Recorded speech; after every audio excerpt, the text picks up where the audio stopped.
Steps and pathways of designing a research project. Many of you may be new to research or have been away from your training for a while and might be in need of an update on the basics before considering a new project.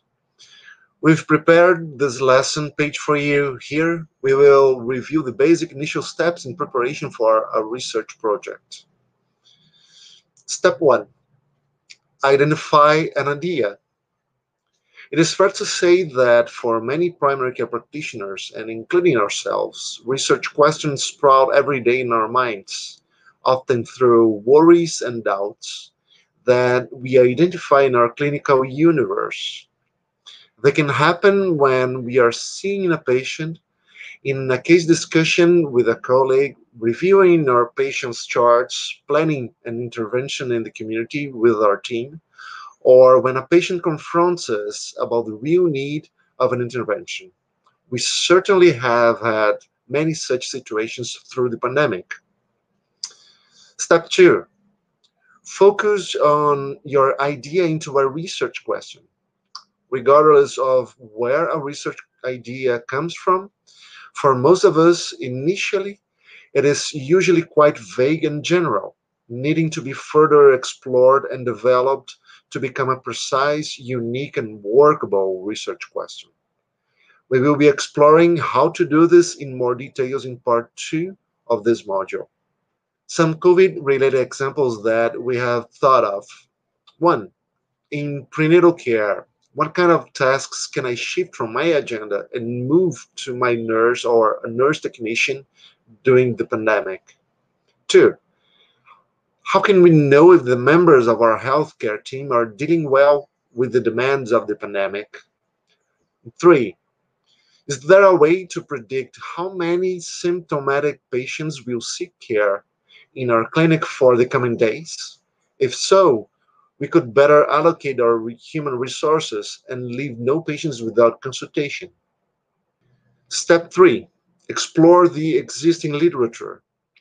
Once you have a good sense of our potential question, you will want to conduct a literature review to determine what has already been studied and where there might be opportunities to build on existing research.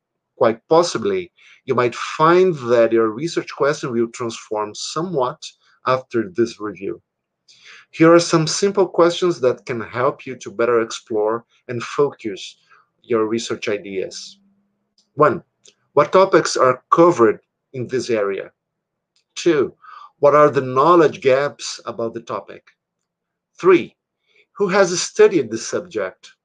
And 4. Are there any systematic reviews on the subject?